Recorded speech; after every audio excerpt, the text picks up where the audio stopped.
Welcome into Candlestick Chronicles, a 49ers podcast on the Blue Wire Podcast Network. I'm Kyle Madson. I write about the 49ers over at NinersWire.com, part of the USA Today Sports Media Group.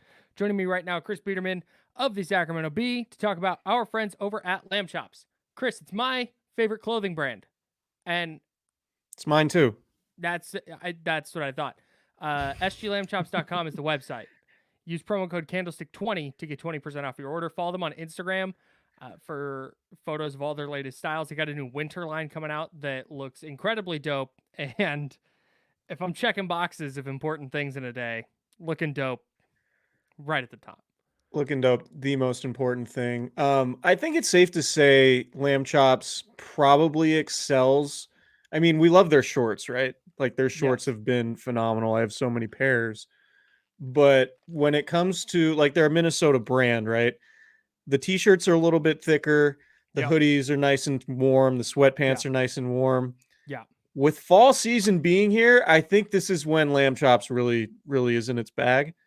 Yeah. So shout out to Craig, shout out to everybody over there at Lamb Chops in Minnesota, sglambchops.com, promo code candlestick20. Check us out. We're also sponsored by Cooperage Brewing. Shout out to the homies over at Cooperage, cooperagebrewing.com. That's the website. Get your Candlestick Chronicles Hazy IPA. You can order a case of it off their website. If you're 21 or older and in the state of California, they'll ship it right to your front door. It's the best way to acquire beer. Or you can drop by the brewery in Santa Rosa. Great vibes there. They got food trucks out there all the time and just a boatload of great beer, Boatload of great including beer. Great Candlestick way to Chronicles. say it. Thanks, man. The beers, I mean, if you're familiar with the North Bay beer scene, you know there are a lot of very strong outfits up there, but I would put Cooperage's beer up against anybody. Shout out to Tyler. Shout out to Kurt, aka Charlie, aka Chuck, my guy. But yeah, go get yourself some Candlestick Chronicles Hazy IPA if you like hazies. They have so many other pale ales, West Coast IPAs, stouts, award-winning stouts. They have wheat beers if you like those. They have pilsners. They even dabble in. I mean, they have sours. The sours are phenomenal, Yeah. also. And they even dabble in seltzers. So they Oh, got wow. everything there. They got great vibes. If you have a dog, bring your dog. Indoor outdoor type spot. Just a great brewery in a great town of Santa Rosa. Yep. See you there at Cooperage Brewing. Order your beer now at cooperagebrewing.com. All right, let's talk about this 49ers Bengals game. Here we go. I'm concerned for the 49ers on Sunday, Chris. What's new? But actually this time. Okay. So let's start here. Brock Purdy on Thursday returned to practice. That is a good sign for him progressing through concussion protocol. Whether he plays Sunday is still TBD, but the fact that he was on the field in a limited fashion is a good sign that he's trending the right direction. Trent Williams still out, Deebo Samuel still out, Christian McCaffrey still a full participant as he was on Wednesday. I the Purdy thing is separate. That's whether he plays or not, fine. I just the whole Niners coming off a short week, Bengals coming off a bye. That is what really jumps out to me. Regardless of anything else, that by itself is a really tough spot for San Francisco. Yeah, but they do get to play at home. And look, like if you're a good team, we talked about it before the season, right? Like we talked Mm-hmm. about the rest stuff specifically. I think we had a whole segment or a whole episode devoted to it over the summer when we were talking about the rest disparity. Now the Mm-hmm. 49ers have like the biggest rest disparity in terms of schedule quote unquote disadvantage. And basically we both said like if they're a good team, it's not going to matter, right? So every team in the NFL goes through this stuff. And that's part of what makes the NFL unique is that it is in a sense a war of attrition and you just have to get over it. Like you have to weather the storm, you have to deal with your injuries and you have to come out and play winning football or else, you're in danger of losing 3 games in a row. So no one's going to feel bad for the 49ers, right? Like Mm-hmm. this is still one of the most, if not the most talented rosters in the league. It's obviously one of the most expensive rosters in the league. And it's a team with as high of expectations as anybody in the league. Hmm. So they can't look at it like, like, yeah, obviously it sucks. Obviously for them, it's a huge disadvantage. And I think we saw coming out of the Browns game and looking back at it in hindsight, particularly watching them play a week later in Indianapolis, I think the Browns having a bye in that game going into that Niners game was a big advantage for them. And I think the same is probably true for Cincinnati. But look, if you're one of the best teams in the NFL, regardless of whether or not the other team's coming off a bye, you need to handle business on your home field and avoid losing 3 games in a row. So yeah, I think you can definitely make the case it's a tough spot. Cincinnati's playing a lot better. They started 0-2, but they've won 3 of 4. Coincidentally, all 3 of their wins have come against NFC West teams. So they have a stretch where they're playing the 4 NFC West teams over a 6-week span with their bye tossed in there, right? So they've beaten the Rams, they've beaten the Jaguars, or sorry, they've beaten the Seahawks, and they've beaten the Cardinals, and so now it's that they're getting all their NFC West teams out of the way early on in their schedule. Hmm. But I just think the Niners just like you just got to dig deep and win a game, and then throw everything you have at it, and then enjoy your bye week, and then you can sort of feel like you've hit the second half of your season after that. I was trying to decide. I was gonna, and I'll throw this question at you. I was trying to decide if I was more concerned about their offense or defense going into Sunday, and I definitely think it's their defense because while their offense has struggled specifically without Trent Williams and Deebo Samuel in, which are two key losses, obviously, I still think that Kyle Shanahan is maybe the best problem solver in the league on the offensive side. And if you go look against Cleveland, they got whooped. But if you go look against Minnesota, like I think I said this on the last podcast, they were still over 6 yards of play. They were fine for the most part, save for Brock Purdy's couple interceptions at the end of the game. So I'm not that even worried about them moving the ball offensively. I I do think if they can't figure out how to get pressure with 4 against a pretty mid offensive line for Cincinnati, um, and a quarterback in Joe Burrow who's really good in the pocket and mobile, specifically within the pocket. Um, they also like to push the ball down the field, especially now that he's healthier.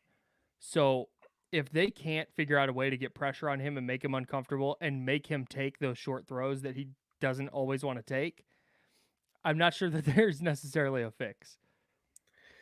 Yeah, so I think to your point, and maybe this is part of the what's on tap segment if we want to Mm-hmm. dive into that. But like What's on tap? Sponsored by Cooper's Brewing. Go ahead. um I think Sunday's game could go a long way towards determining what the 49ers do at the deadline, particularly from a pass rushing perspective. I agree.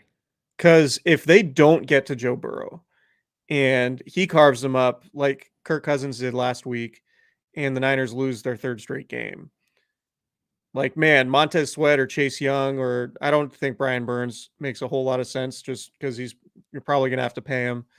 And maybe, I haven't looked at the contract situation of those other guys either, but like, if Randy Gregory doesn't like impact Sunday's game at all, if Nick Bosa doesn't get to the quarterback effectively enough, Mm-hmm. then I wonder if on Tuesday we're doing an emergency pod talking about who the pass rusher the 49ers just got in addition to Randy Gregory, because it's just so important for them to win the line of scrimmage on the defensive side. They just have to. They're like It's paramount. that's the way the team is built. They just have to do that. So there's really like part of me thinks like Sunday could be the game where like they get 6 sacks and then it's like, okay, it's sort of like reverted back to the mean, right? Like Yeah. these last few weeks where the pass rush has been bad could be an outlier, or it could be a sign of serious problems that they have, and maybe they're not as talented as we all thought, or maybe Steve Wilkes is more over his skis than we initially believed. But to me, like, Sunday's game is going to be a referendum on how they operate at the trade deadline, because if they don't get to Joe Burrow, and look, like, the Bengals are the type of team that you have to beat to win a championship, whether it's now or whether it's in February, right? Or Exactly. January. when you talk about though that caliber of teams. I know the Bengals haven't been what they were a couple years ago when they went to the Super Bowl, but at least like they still have Joe Burrow and they've still played pretty well and they still had Jamar Chase, right? Like they're a team that you still have to factor in to the playoff discussion in the AFC just because of what they've done in the last few years in the playoffs. Like we still have to take them seriously and consider them one of those teams. 1,000%. So if the 49ers come out of that game with the pass rush still being an issue, they're so invested in this season that I would expect them to be aggressive on Tuesday because they're not like this core is not going to be together forever. And there might be some substantial losses in the offseason when it comes to like some of their highly paid guys. And I'm looking squarely at somebody like Eric Armstead, for example, Mm-hmm. right? Like, so, this is an all-in team. And if they don't get to Joe Burrow and they don't bother him, then then I would expect them to remain aggressive. But part of me is sort of expecting like, all right, it's a home game. They're pissed off about talking about how poorly they've played. I'm talking about the defensive line in particular. Mm-hmm. Nick Bosa is going to be extra focused. The Cincinnati Bengals offensive line isn't great, to your point. And then it's like, okay, 6 sacks, 8 sacks. Bengals score 13 points. Niners win 24-13, and it's sort of back to normal going into the bye. I tend to think that's closer to what's going to happen, but I also was not expecting them to the defensive line in particular to basically be neutralized the last few weeks in the way it has. Yeah, that's the concerning thing to me, and that's what I'm trying not to like. I didn't want to overreact to week 6, but then week 7, the exact same thing happens, and Minnesota has a good offensive line, but the Niners' defensive front is built to still have an impact. You know what I'm saying? And for 2 weeks in a row against a Browns defensive line that was without Joe Bitonio, their best guard, and they still couldn't figure out how to affect PJ Walker enough. It's the fact that it's 2 weeks in a row at the most vital position group on their roster. That's the if it was, hey, 2 tough games in a row from Fred Warner and Dre Greenlaw, nobody's batting an eye, right? Or 2 tough games in a row from the secondary, it's like, you figure that out. But when it's the defensive line, it's like, yo, they have invested the resources to ensure that this is not going to be a problem, and it still is. So I'm with you, man. I if they don't figure it out this weekend, I don't know how you go forward into the bye week and through the deadline, which is Tuesday at 1:00 Pacific. I don't know how you go into the bye week with this group of pass rushers because it's clearly not going to be good enough. Yeah, and like coming into the season, there were serious questions about the depth, right? Mm-hmm. Like losing Charles Omenihu, losing Samson Ebukam. The Niners are winless since getting rid of Kerry Hyder. Just it's a great point. Just pointing it out. This is why you should be subscribing to this podcast, because we are going to tell you what you need to hear, not what you want to hear. Niners winless since they let go of Kerry Hyder. Should John Lynch be fired? 555 Candlestick is the number. Check us out on YouTube, live streaming. Yeah, man. I don't know. I think it's going to be really interesting. I think, like, if you watch Steve Wilkes' media availability on Thursday, so some coaches do this thing where they just, like Kyle Shanahan, when he does his podium session, just walks up, does his injury updates, and then lets the media ask questions. He's not I'm going to go up here and give a statement kind of guy, right? Like, Mm-hmm. I would say probably a third of the coaches that at least I've covered in my experience go up to the podium and then give like a statement. Tough game this week. They're fast, physical, great scheme on offense. They got talented skill guys we have to account for, blah, blah, blah. Steve Wilkes opens his press conference unprompted, giving a statement saying, I take full, in essence, I'm paraphrasing, I'm not quoting him here, but like basically saying, I take full responsibility for the play call at the end of the first half that led to the 60-yard touchdown, the 0 blitz, blah, blah, blah.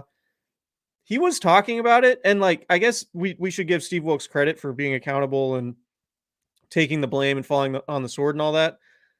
But like it it was like the dude got a DUI or something and had to like apologize to his family and the organization. Like just the tone that he was having in the press conference. It was like it was, it was like, I take full response. It was like very serious. It was like, man, it was just a bad blitz call. Like you didn't you didn't you didn't put Right. anybody's lives at risk. Like and it was so solemn and so I was just like, man, this isn't like confidence inspiring. You Dude, know? right when you started talking about this, the transcript was emailed.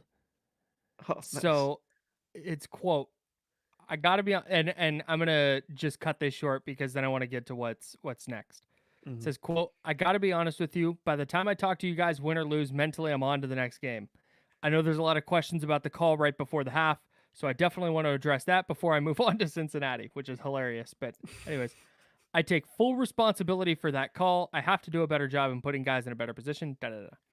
So he's like, hey, I want to get out in front of these questions. First question, was that call partly a reflection of not being able to get to Kirk Cousins? Next question, how do you explain the front four not getting, and then he cuts it off and answers. It's like he tried to get out in front of it and answer any questions right up front. And it's like, nope, still questions. It was one of those press conferences, he was talking about like having to learn his players still, and he sort of alluded to the fact that like they're running a version of the defense that is far closer to the D'Amico Ryan's Robert Saleh scheme than the scheme that he's used to, and he's still like learning those adjustments. And it's like it's just not what you want to hear for like a contending team that has this much talent, that is, one of the best defenses in the league. Like it doesn't have the same feel that it did, at least. And I'm not trying to judge too much from a coordinator's press conference, because Yeah, public their speaking's hard. public speaking is hard, and it's, but this is a former head coach, so like he's been in plenty of press conference settings before. Mm-hmm. But like I'm not saying he handled it poorly.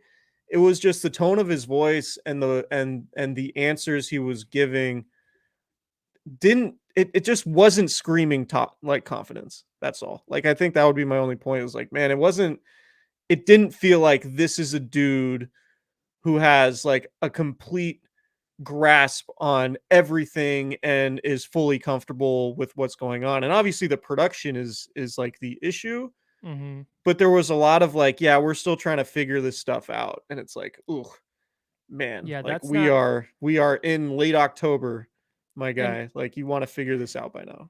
you're in late October with a defense that was number one in the league in scoring and yards allowed last year, or points and yards allowed last year. I'm baffled at what you could still be figuring out. I just I don't I, I I'm sure there's nuances here that I don't know about.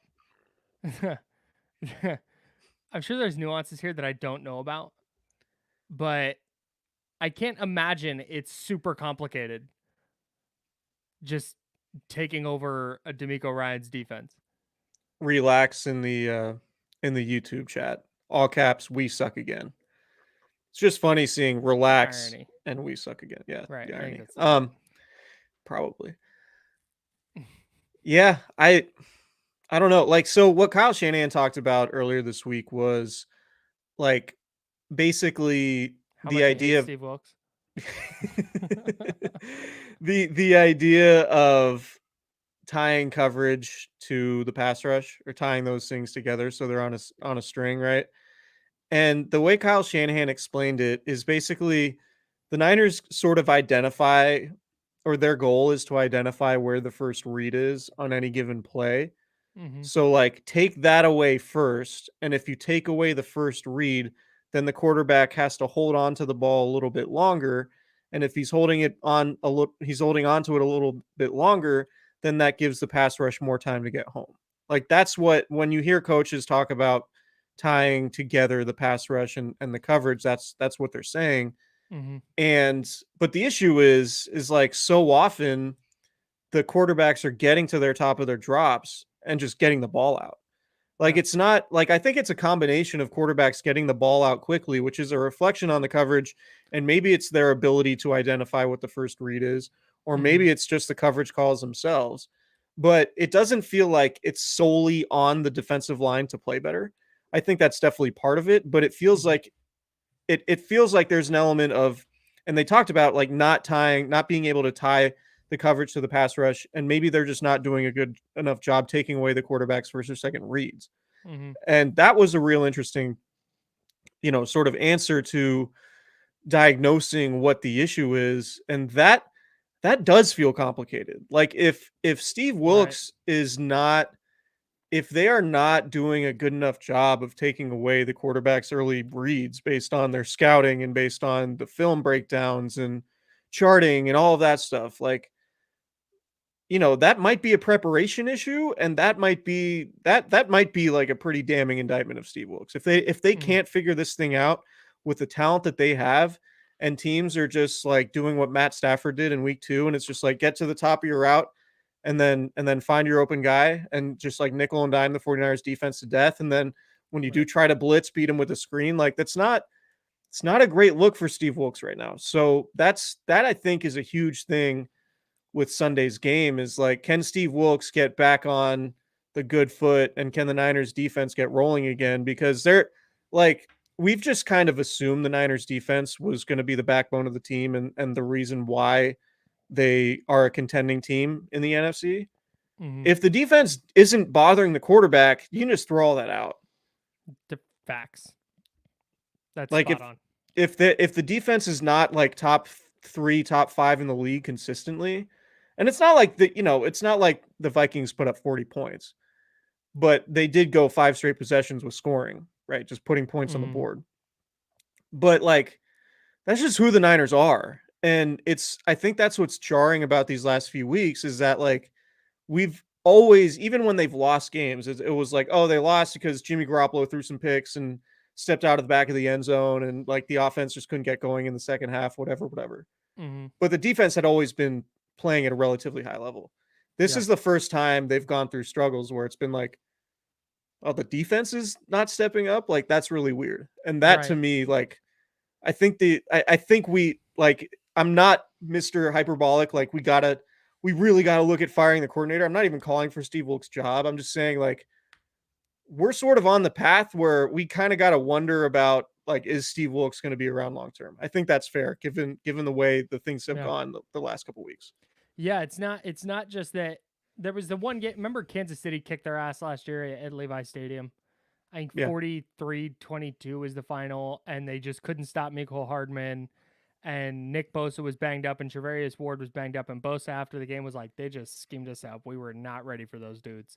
And then they were just awesome the rest of the year. This is 2 weeks in a row where they got beat by PJ Walker and couldn't stop a run game that featured like Jerome Ford and Kareem Hunt, who'd been on his couch the previous 6 weeks. And then it was Kirk Cousins dicing them up in like it was a 7-on-7 drill. I'm with you, man. This is at the point that it's becoming a trend, and now you get Joe Burrow and Jamar Chase and T Higgins and Tyler Boyd and Joe Mixon coming into Levi Stadium, and it's if your defensive line is not good, I don't know how they're going to win. And they might be, I mean, if we want to, the optimistic side of this, right? Like, that thing with the Kansas City loss last year was like, oh man, got their asses kicked by like a real contender. This is like a Mm-hmm. measuring stick game. They are not anywhere near the Chiefs level, who just came to Levi Stadium and kicked their ass. This is a legacy game. Then they had the Rams, who have been like the get right team for the Niners in the last couple of years. It's been Mm-hmm. like, when they see the Rams, it's like they just the switch flips, and they Mm-hmm. and they put together a good performance. So they lost 2 in a row to Atlanta, Kansas City. They had the get right game against the Rams when Christian McCaffrey threw for the touchdown and caught a touchdown Yeah. pass and ran for the touchdown. Then they had their bye, and then they went on their winning streak. So like, the Niners are in position to have a get right game, get their bye week, and then maybe do what they did last year. So I don't like.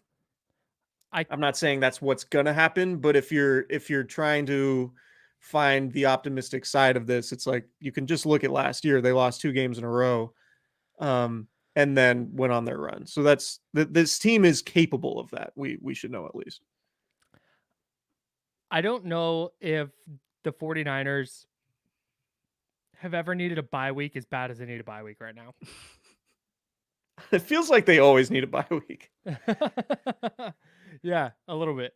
But if they that's I you're right. We're I don't want to say hand wringing, but there's all these potential doomsday scenarios, right? Where oh man, the quarterback has a concussion and Trent Williams is hurt and Debo Samuel's hurt and oh the defensive line can't rush the passer and Steve Wilkes doesn't know what he's doing and there's all this stuff. If they go just going to use your score, beat the Bengals 24-13 and they sack Joe Burrow 4 or 5 times and they just control the game and then they cruise into their bye week. It's like, okay, all is right, all is fine. Yeah, So a lot of this could be solved very easily with a comfortable W. yeah, But yeah. I I agree.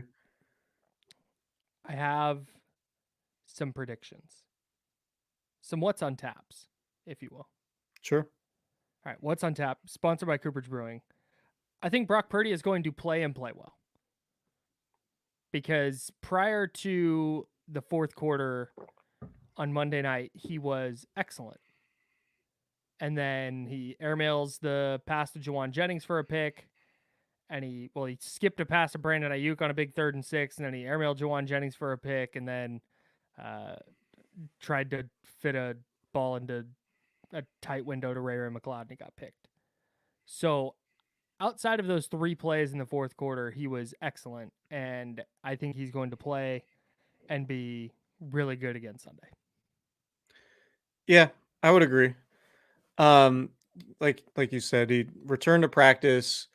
I thought Monday night for the first 3 quarters, he was the offense's best player. Yeah, and I'm not sure it was close. Yeah, like I just thought it wasn't a scenario where it was, um, the Niners like carrying like his weapons and the scheme carrying him. It was like, Mm-hmm. no, Brock Purdy's legitimately kind of carrying the offense right now. Like Yeah. that was the feeling I had during those first 3 quarters, and then obviously it fell apart in the fourth. So yeah, I think if he plays, I would expect him to play well. It's hard for me to ever. I mean, Brock Purdy's played so well since taking over the starting job that it's hard for me to ever just expect him to play poorly. Yeah, for me it's the what I'm trying to get across or what I'm trying to convey is that the sky isn't falling because of his fourth quarter in Minnesota. I don't think that was the shoe dropping where all of a sudden he's going to complete 55% of his throws and throw a No, couple picks a game. I don't think there's going to be a scenario where Brock Purdy turns into a pumpkin. I agree. I think he just like unless he gets hurt or something else. I just think he was playing at such a high level, and like I just not to be the guy who's like the national media doesn't get it like type thing, but like there's just this idea because he's small and he doesn't have a rocket arm that he's like being carried by the surroundings, and I just like refuse to. I just don't buy it. Just watch him play. Watch Right. him play, and like listen to people who really like who know what goes into playing the position, and hear them talk about Brock Purdy. Like the guy is playing at a really high level. And like for the life of me, I'll never understand the argument of like, well, he has great weapons and we'll use that against him. It's like, okay, well, Patrick Mahomes also has Travis Kelce and had Tyreek Hill for a while, Yeah. right? Joe Burrow has Jamar Chase. Josh Allen is Stephon Diggs. Like, Jalen Hurts has AJ Brown and Devonta Smith, right? Like, we can go through the entire league and look at all of the elite quarterbacks, and oh yeah, they all happen to have elite weapons. So like, let's pump the brakes on like Brock Purdy's only good because he has good weapons. Like that's anyway. Um, I just That's our like daily Brock Purdy tangent. our daily Brock Purdy tangent. Yeah, like until he plays poorly for a like substantial sample size beyond just like 2 road games. Um, I'm not going to worry about him so much because like he has like Kyle Shanahan is tough on quarterbacks generally. Mm-hmm. The fact that he's impressed Kyle Shanahan and that roster to the point that he has, and they have been so invested in Brock Purdy and having him be their starting quarterback, like to me that gives him a good amount of equity. And it's like it would have to take 6 games of like 4 more games in a row of what happened in Cleveland and in the fourth quarter Minnesota for me to start to be like, okay, maybe it's time to go another direction. Yeah. Yep. I'm right there. I think we're going to see more Jordan Mason. I don't think Christian McCaffrey's going to play every single offensive snap. I And think he probably will. well, I mean, maybe, but Mason's been really good. Yeah. And maybe there's a fumbling problem. Maybe he just doesn't know where to line up. There's so much stuff happens in practice that dictates what happens in game. So I'm certain they have some reason that goes beyond like, don't like him. But I'm fairly certain there was that screen in the second half of the Browns game where it was supposed to be a screen right, and Mason was in pass pro on the left, and then Brock Purdy dropped back and saw that Mason wasn't there, and then just like went and slid because the play was busted. Oh boy. Probably like kind of important. Okay, well, let me amend my what's on tap then. More of another running back.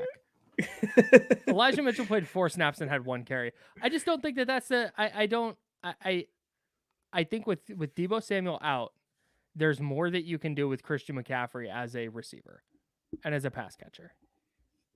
And with that, I think you can do like some 3 running back stuff where Kyle Juszczyk's a de facto second tight end and Christian McCaffrey is out wide or in the slot or whatever with Elijah Mitchell in the backfield. So I think there's a version of the 49ers offense that looks like that, and I think we get it against the Bengals. I've been wondering for a while if, and maybe this year is too soon, but if we're going to get to a point where like Christian McCaffrey is turning into a slot receiver and like a guy who's you're not going to give 20 carries to, but you're still going to get a bunch of targets to in the passing game.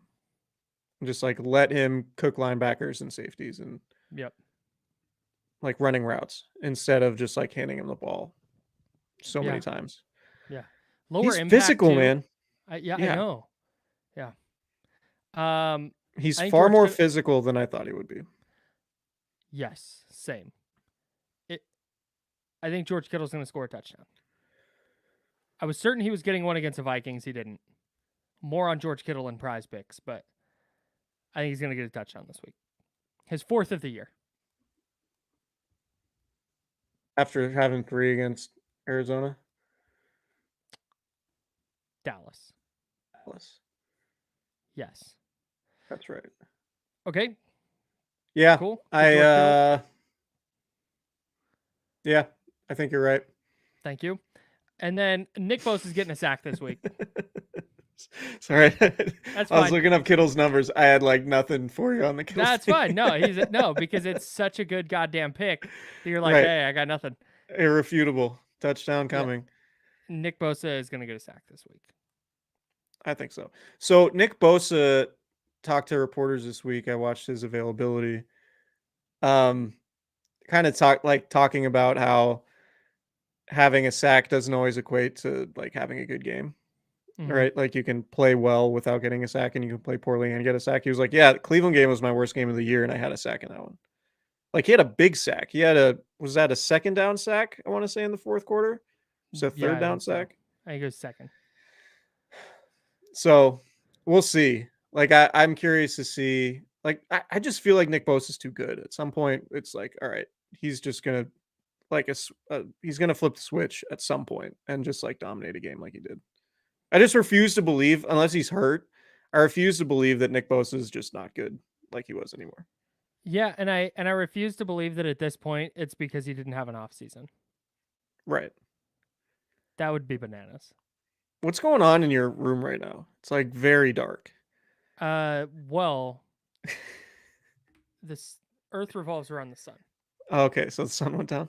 And yeah, the sun is going down, and I didn't turn my light on. Gotcha. This is one of the bad parts about being live on video is because I can't like get up without uncomfortably being in front of the camera I and mean, turn my I could butt do up. a Here, rant here we about go. how Here we pop go. Yeah, you do passes that. You do that. You rant about whatever you want to rant about for 8 pop seconds. passes shouldn't count as passing yard status. Um, all right, what's on tap for me? We back. Oh, that Let's was go. quick. I didn't even get to rant. No, I know. I heard it. I didn't even have to take my headphones off. Okay, perfect. Your discussion about the pot pass was A plus. I thought you made some great points. Shout out to Josh Dubow, who's actually been oddly quiet like he's usually sending me a lot of Michigan related tweets. It's probably because Josh is busy traveling, filming other team sidelines. Yeah, maybe he's not on Twitter or X while he's doing that. But yeah, shout out to the Michigan Wolverines and being embroiled in scandal. Who could have seen that coming? Hey, can we agree on something just very, very quickly? It's not something I want to argue about. I just want to agree on it. Sure. It's Twitter. I just like calling it X, formerly Twitter, to just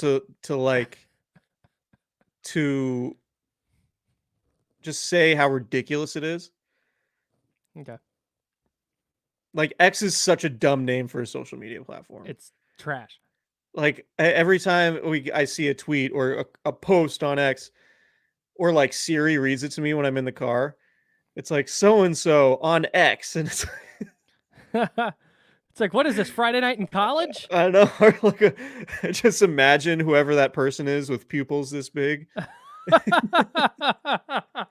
and like Just touching their own face. touching their skin, and like, dude, you got any icy hot? Kyle A. Madson is rolling balls right now. On X. All right. Anyways, Yes. what did you have on tap? I Fred have Warner. one more if you've forgotten. Okay, go ahead. No, Fred Warner. Just like, I think Fred Warner generally stands out because he plays well and he's like always hitting the shit out of dudes and making a lot of tackles and stuff. But sometimes he overruns plays and Yeah. sometimes he's out of position. And I think he will admit that to you. Mm-hmm. And when Fred, like, one of the reasons why the 49ers defense is so good is because Fred Warner is never out of position. But when he is, it's very noticeable.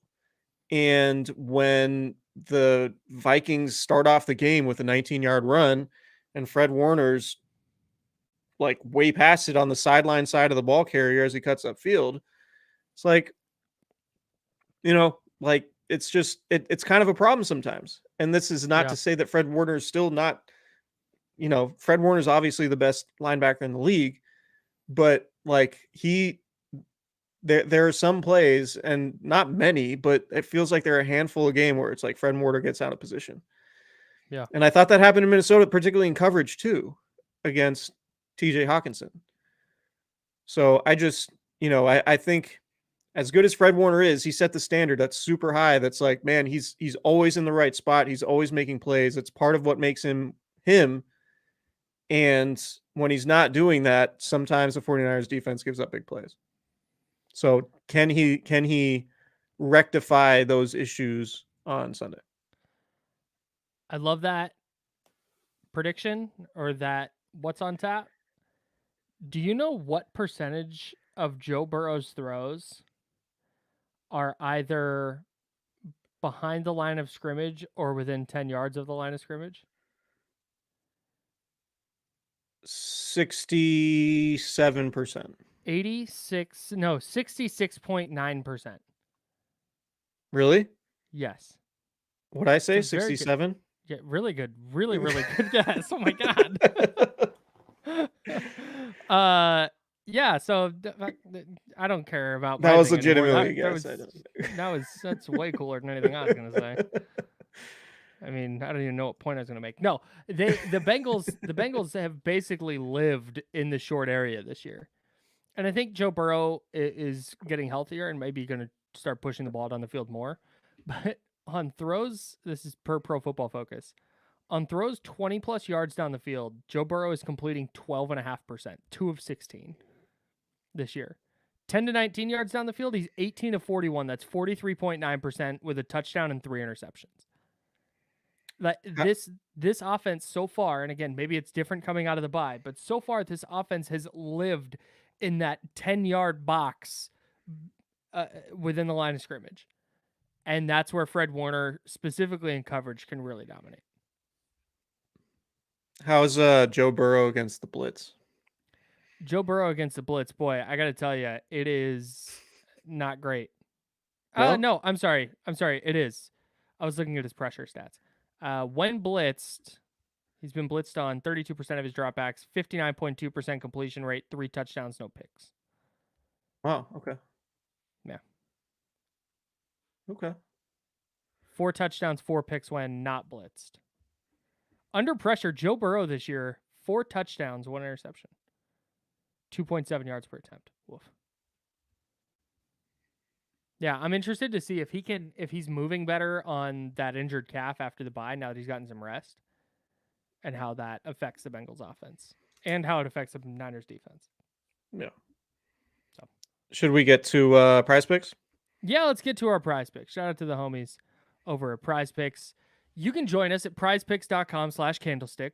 Promo code candlestick for up to a $100 first deposit match. I just made my entry and then put my phone away. Let me grab. Okay. So Prize Picks is daily fantasy sports. It's super fun. You pick 2 to 6 players and you pick more or less on their stat projections, and then you see how they do. And when you are correct, the winnings pile up. It's super fun. So with the injury to Brock Purdy, who's still in concussion protocol, the 49ers available squares aren't super expansive. Nothing for Brock Purdy, nothing for Sam Darnold. Deebo Samuel's obviously out. I think they're waiting on Christian McCaffrey to see what A, his health looks like, and B, which quarterback is playing. So I have George Kittle, more than 4 receptions. I think the Niners are going to lean heavy on him with Deebo Samuel out. I have Brandon Ayuk, more than 4.5 receptions. That feels like a lock to me, especially since he only had 1 target in the second half last week. The Niners are going to figure out how to get him the ball. It's just so clear that he is their most explosive playmaker in the passing game and is not really even close. So I think they're going to really find ways to make sure that he's getting the ball all game, not just in one half. And then Joe Mixon, less than 76.5 rushing plus receiving yards. I think he's going to have a few receiving yards. The Bengals run a ton of screens. So I think he's going to rack up some receiving yards on screens. I just don't know if the rushing numbers are going to be there. So I am going to take less than 76.5 rushing plus receiving yards. And Okay. that is my entry. And I'm going flex play. The flex play is great because you pick 3. If you get 2 right, you still win a little bit. Yeah, I mean it's a little gutless, but that's fine. No, totally gutless, but I'm okay with it.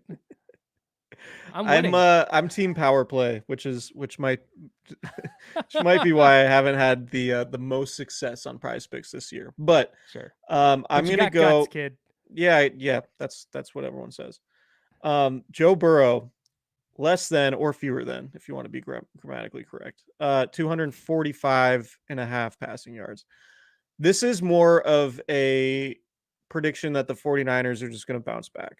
I think it's going to be a get right game. I just have too much belief in just what the 49ers, like who they are, how much talent they have.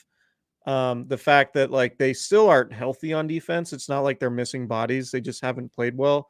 And Mm-hmm. I think being at home after 2 weeks on the road is going to help. So part of that is fewer than 245.5 for Joe Burrow. I'm with you on Brandon Ayuk. I saw you said you went on receptions. I'm going to go more on yardage, Great. 59.5. I think it could be like 130-yard 2-touchdown game for BA. I just Mm-hmm. think it's been a few weeks now without Deebo.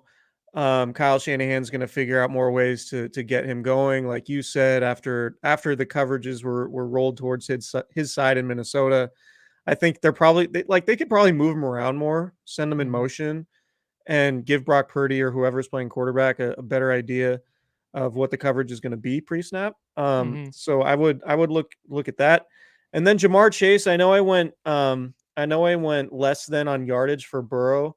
With Chase, I'm going more than 7.5 receptions.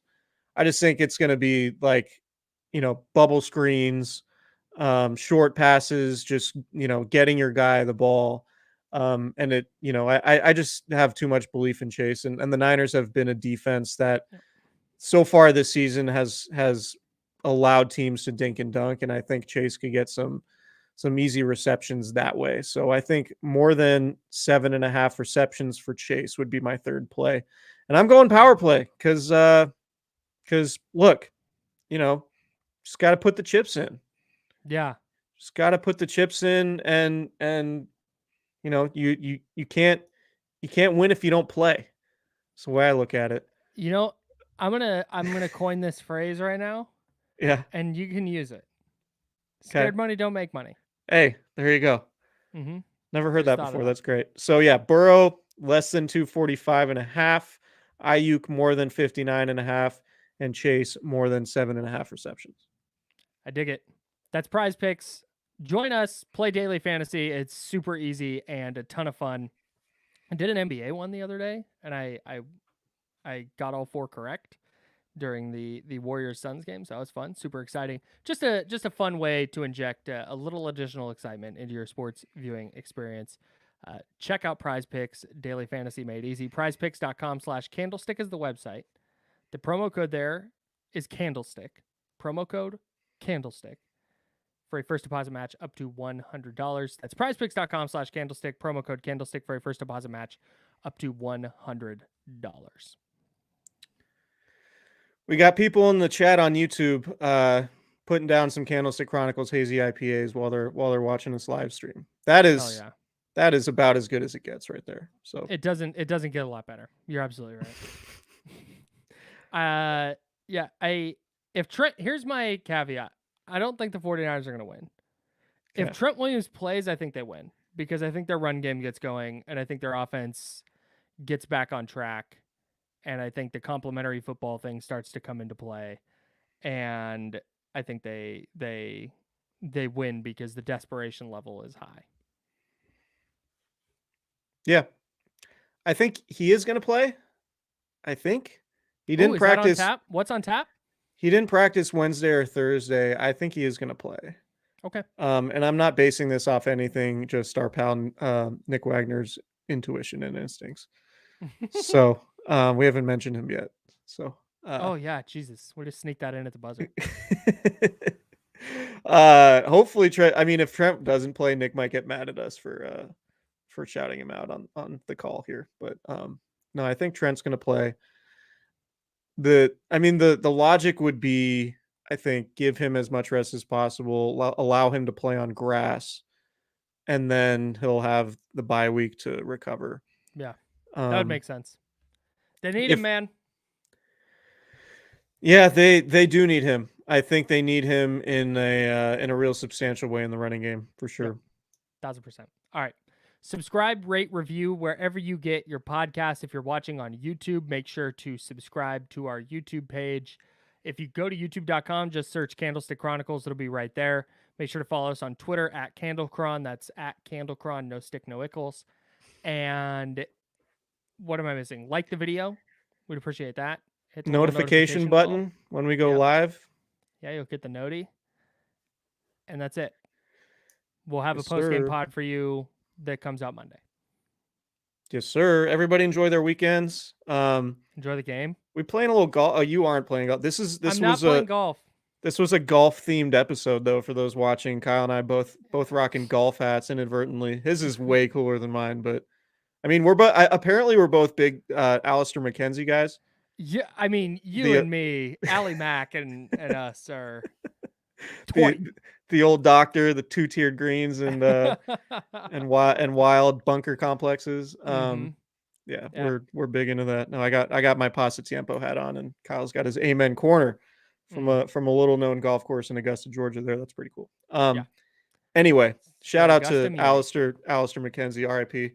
And R.I.P. to a real one. We will talk to you guys after the game on Sunday. Everybody be well.